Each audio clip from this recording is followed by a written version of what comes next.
Si Dwayne Wade ay may pretty honest opinions tungkol sa kanyang bagong statue.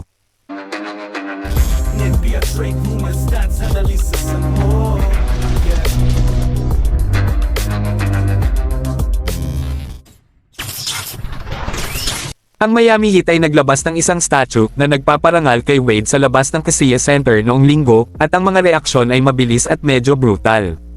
Karamihan ay naniniwala na ang statue ay hindi katulad ng Hall of Fame guard na nanguna sa Miami sa 3 title sa NBA. Tinanong si Wade tungkol sa statue at if he'd heard the criticisms.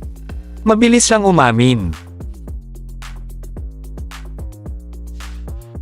Iyan ay isang great attitude to have about the whole thing.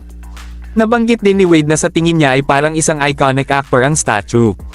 Ayon kay Will Manso, natawa si Wade at sinabing ang jawline ay naging kamukha niya kay Lawrence Fishburne. Pinangunahan ni JJ Redick ang Los Angeles Lakers sa 3-0 start, at malinaw na hindi siya natatakot na to push his team. Kahit na ang kanyang biggest star. Sa laban ng Lakers sa Phoenix Suns, nagkaroon ng possession end ang Los Angeles na may 24-second clock violation. Nasa dulo ni LeBron James ang bola at nabigong makashot.